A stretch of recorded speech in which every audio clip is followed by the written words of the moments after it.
Jane Eyre by Charlotte Bronte, Chapter 13. Mr. Rochester, it seems, by the surgeon's orders, went to bed early that night, nor did he rise soon next morning. When he did come down, it was to attend to business. His agent and some of his tenants were arrived and waiting to speak with him. Adele and I had now to vacate the library. It would be in daily requisition as a reception room for callers. A fire was lit in an apartment upstairs, and there I carried our books and arranged it for the future schoolroom. I discerned in the course of the morning that Thornfield Hall was a changed place. No longer silent as a church, it echoed every hour or two to a knock at the door or a clang of the bell. Steps, too, often traversed the hall, and new voices spoke in different keys below. A rill from the outer world was flowing through it. It had a master. For my part, I liked it better. Adele was not easy to teach that day. She could not apply. She kept running to the door and looking over the banisters to see if she could get a glimpse of Mr. Rochester. Then she coined pretexts to go downstairs, in order, as I shrewdly expected, to visit the library, where I knew she was not wanted.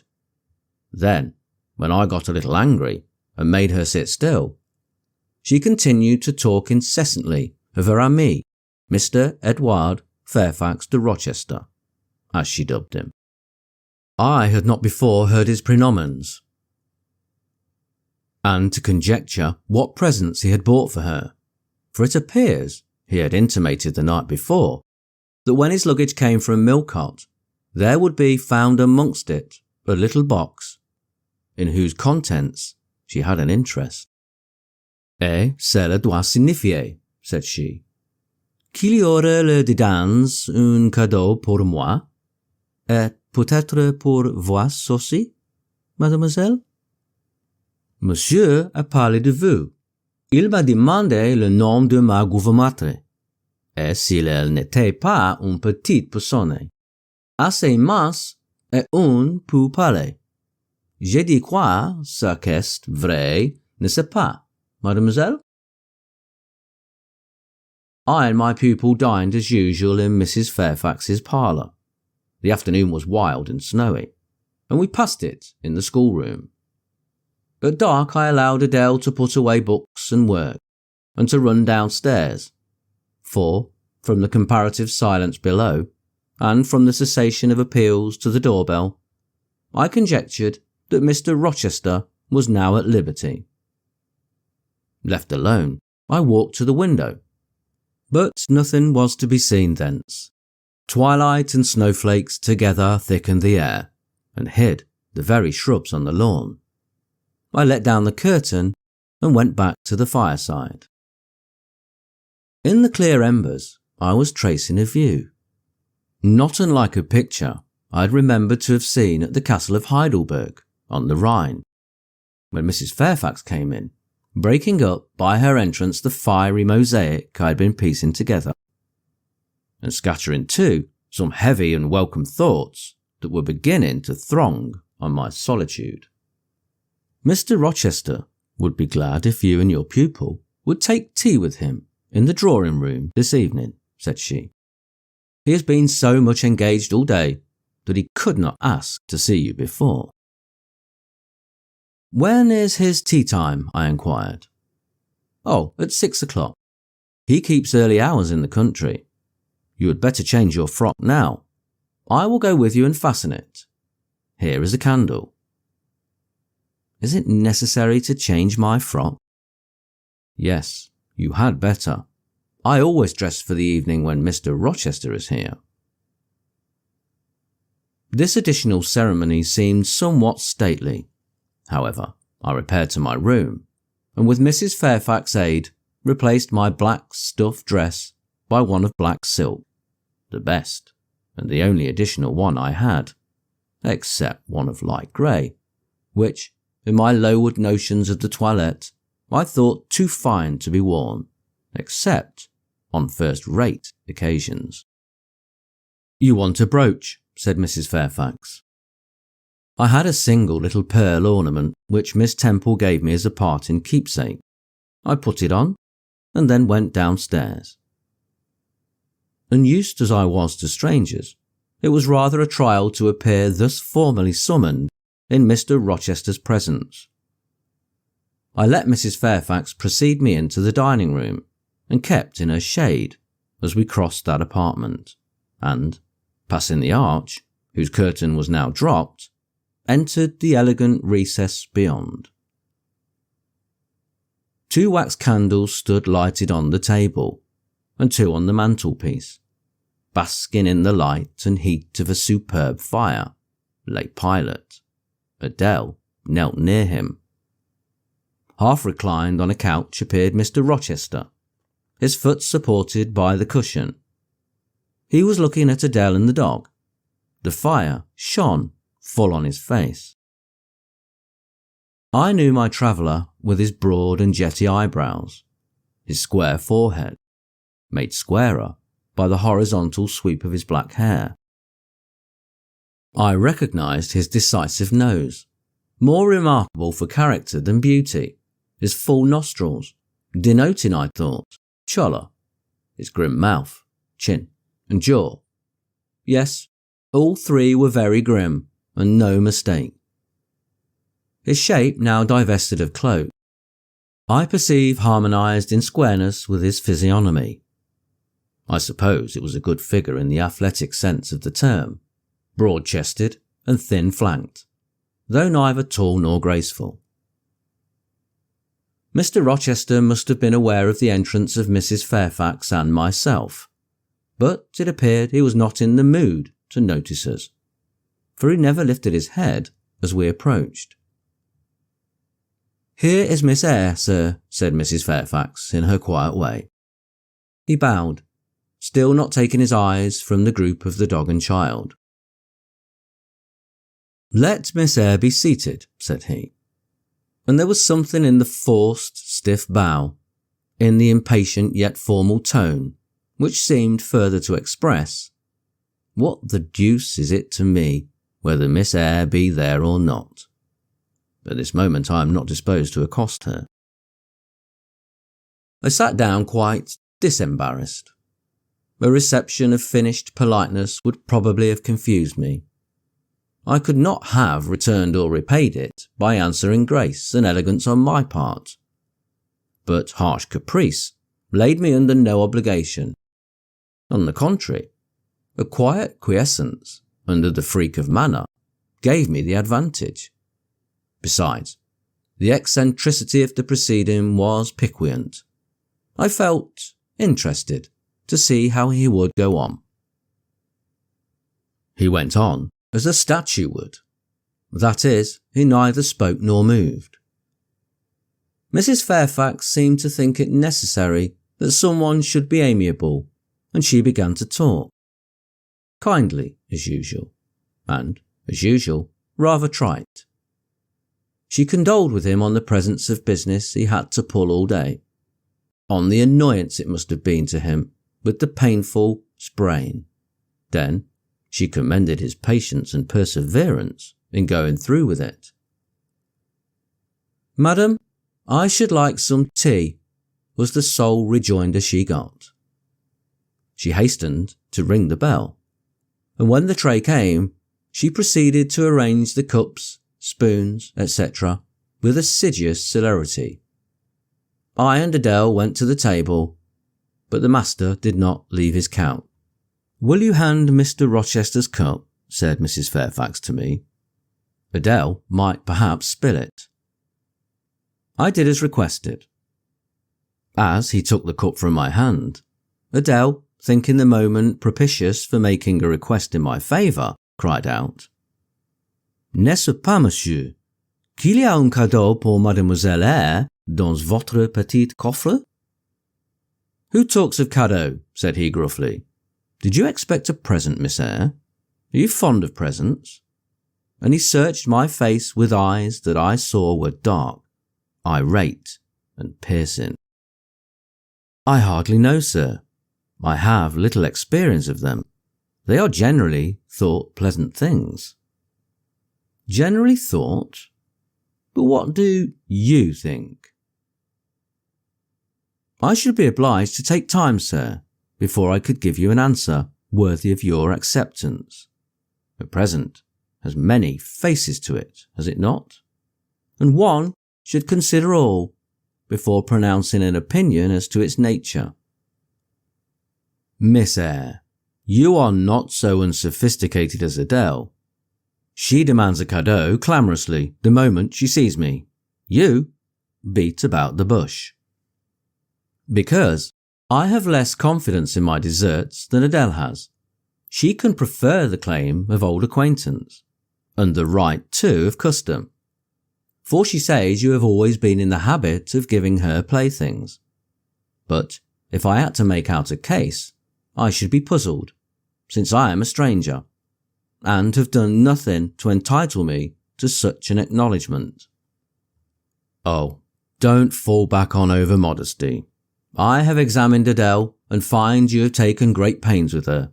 She is not bright, she has no talents, yet, in a short time, she has made such improvement.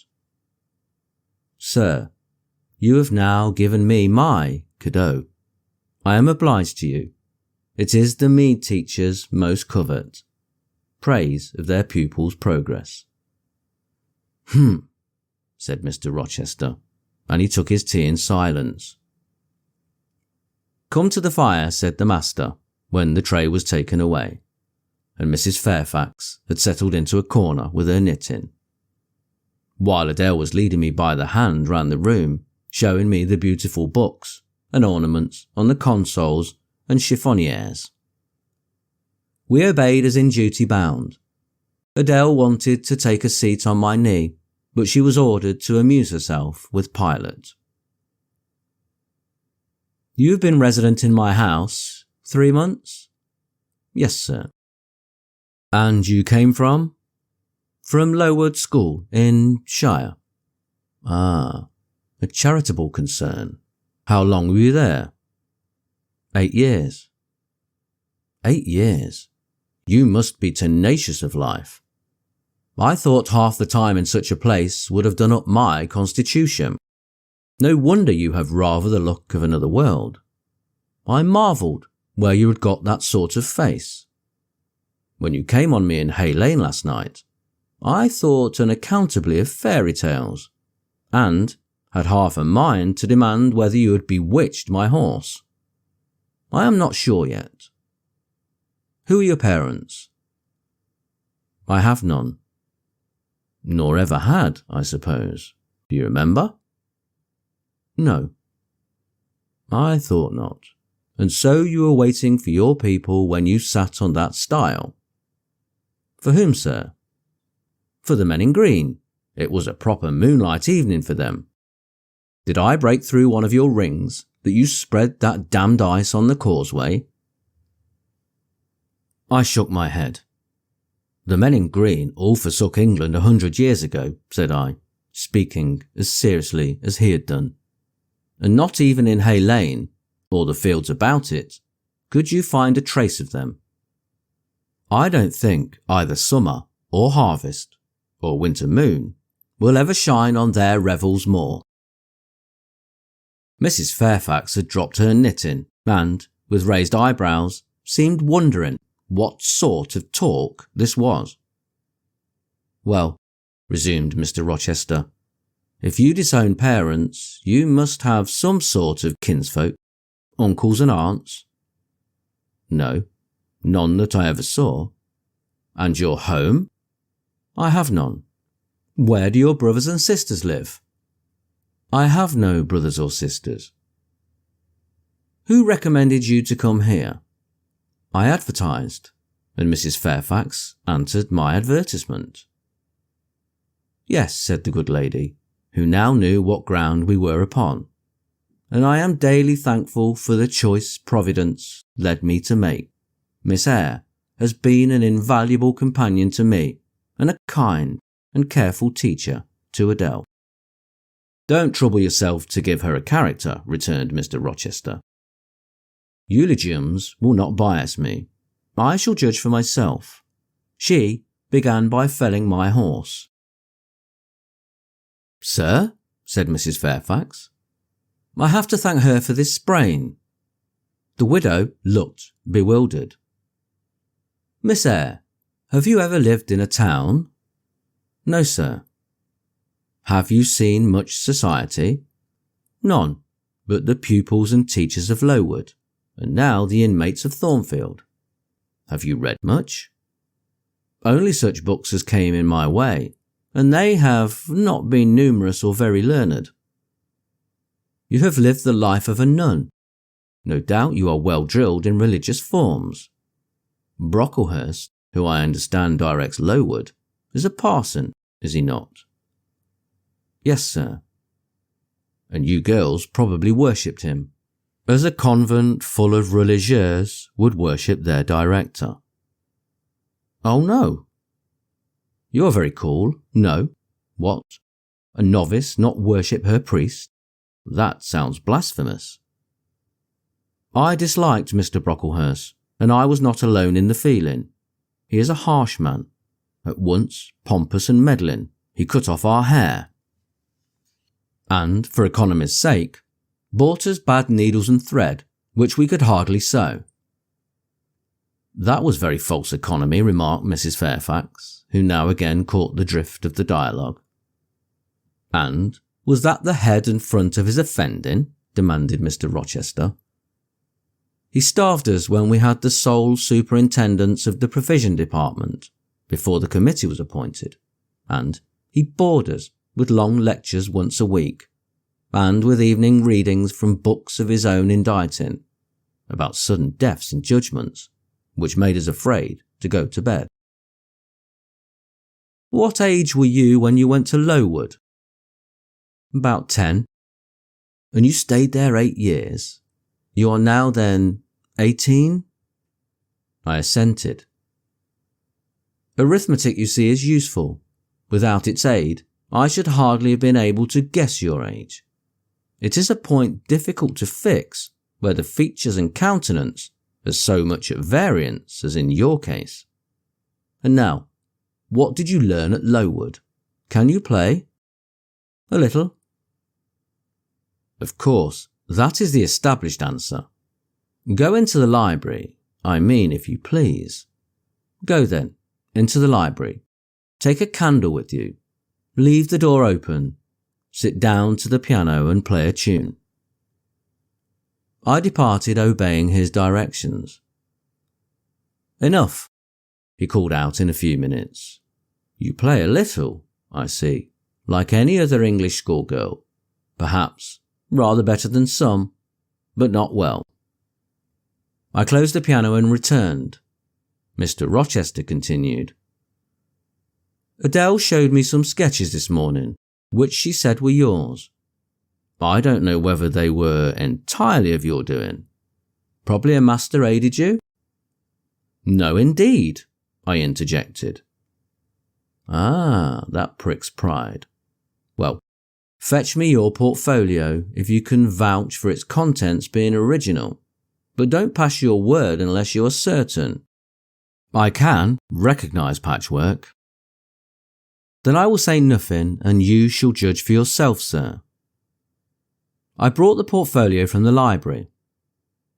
Approach the table, said he, and I wheeled it to his couch. Adele and Mrs. Fairfax drew near to see the pictures. No crowding, said Mr. Rochester. Take the drawings from my hand as I finish with them, but don't push your faces up to mine. He deliberately scrutinised each sketch and painting. 3 he laid aside. The others, when he had examined them, he swept from him. Take them off to the other table, Mrs. Fairfax, said he, and look at them with Adele. You, glancing at me, resume your seat and answer my questions. I perceived those pictures were done by one hand. Was that hand yours? Yes. And when did you find time to do them? They have taken much time and some thought. I did them in the last 2 vacations I spent at Lowood, when I had no other occupation.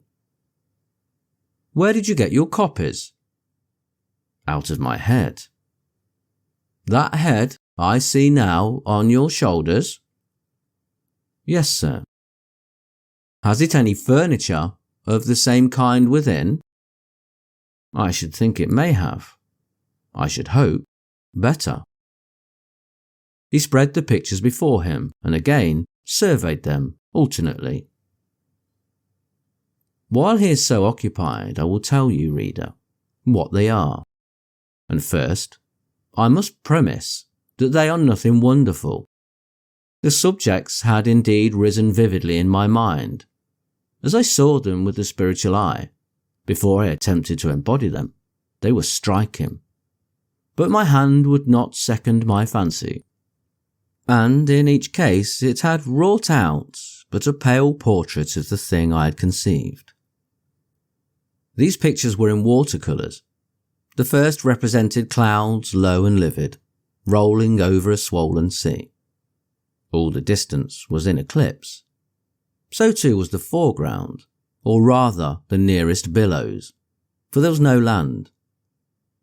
One gleam of light lifted into a relief of half-submerged mast, on which sat a cormorant, dark and large, with wings flecked with foam. Its beak held a gold bracelet set with gems, that I had touched with as a brilliant tints as my palette could yield, and as glittering distinctness as my pencil could impart. Sinking below the bird and mast, a drowned corpse glanced through the green water. A fair arm was the only limb clearly visible, whence the bracelet had been washed or torn. The second picture contained for foreground only the dim peak of a hill, with grass and some leaves slanting as if by a breeze. Beyond and above spread an expanse of sky, dark blue as at twilight. Rising into the sky was a woman's shape to the bust, portrayed in tints as dusk and soft as I could combine. The dim forehead was crowned with a star. The lineaments below were seen as through the suffusion of vapour.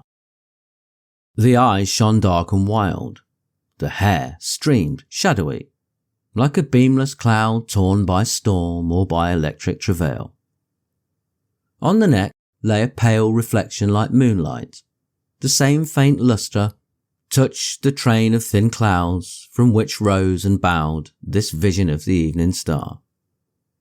The third showed the pinnacle of an iceberg piercing a polar winter sky.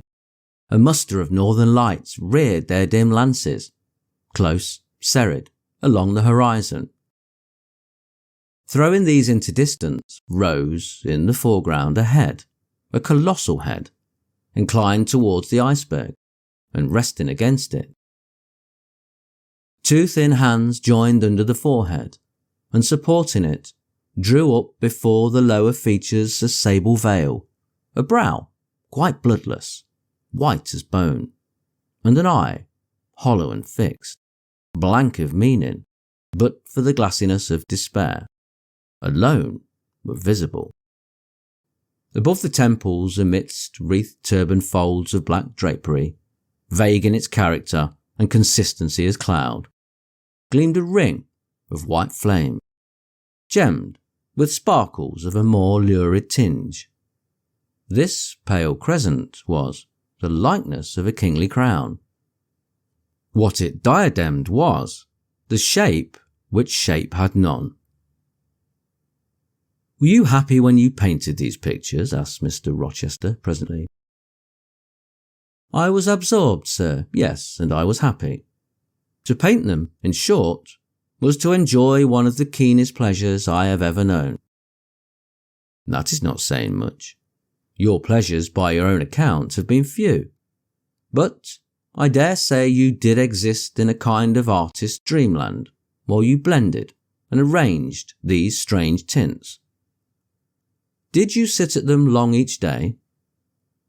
"I had nothing else to do, because it was the vacation, and I sat at them from morning till noon, and from noon till night, the length of the midsummer days, favoured my inclination to apply. And you felt self-satisfied with the result of your ardent labours? Far from it. I was tormented by the contrast between my idea and my handiwork. In each case I had imagined something which I was quite powerless to realise. Not quite. You have secured the shadow of your thought, but no more probably. You had not enough of the artist's skill and science to give it full being. Yet the drawings are, for a schoolgirl, peculiar. As to the thoughts, they are elfish. These eyes in the evening star you must have seen in a dream. How could you make them look so clear, and yet not at all brilliant? For the planet above quells their rays. And what meaning is that in their solemn depth? And who taught you to paint wind? There is a high gale in the sky, and on this hilltop. Where did you see Latmus? For that is Latmus. There. Put the drawings away.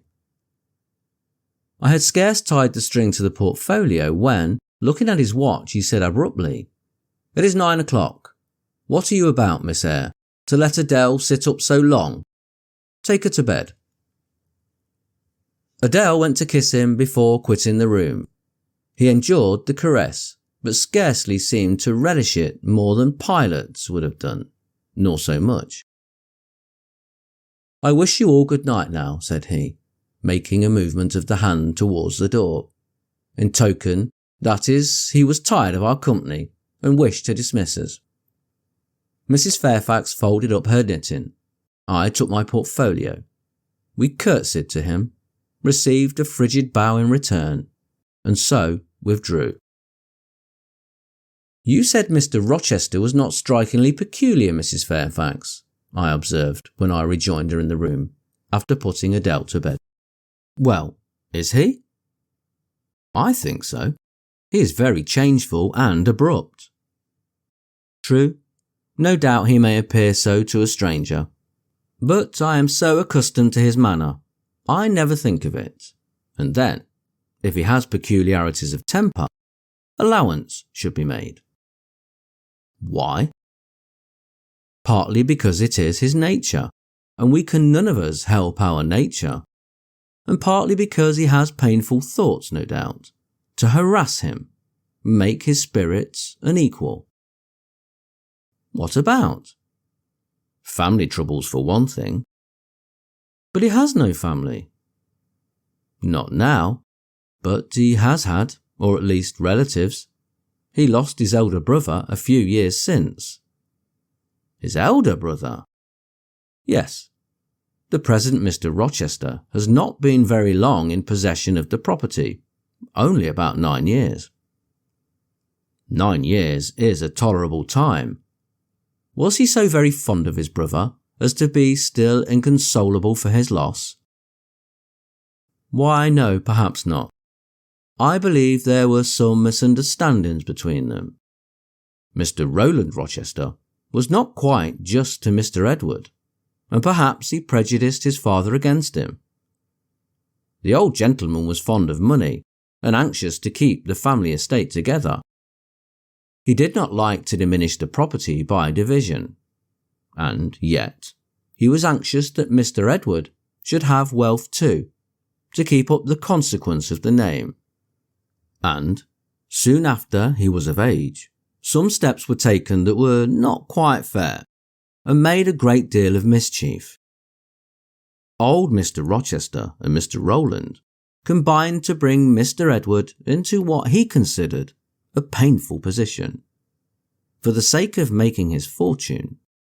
What the precise nature of that position was, I never clearly knew, but his spirit could not brook what he had to suffer in it. He is not very forgiving. He broke with his family, and now for many years he has led an unsettled kind of life. I don't think he has ever been resident at Thornfield for a fortnight together, since the death of his brother, without a will, left him master of the estate, and, indeed, no wonder he shuns the old place. Why should he shun it? Because he thinks it's gloomy. The answer was evasive. I should have liked something clearer, but Mrs. Fairfax either could not or would not give me more explicit information of the origin and nature of Mr. Rochester's trials. She averred they were a mystery to herself, and that what she knew was chiefly from conjecture. It was evident, indeed, that she wished me to drop the subject, which I did accordingly.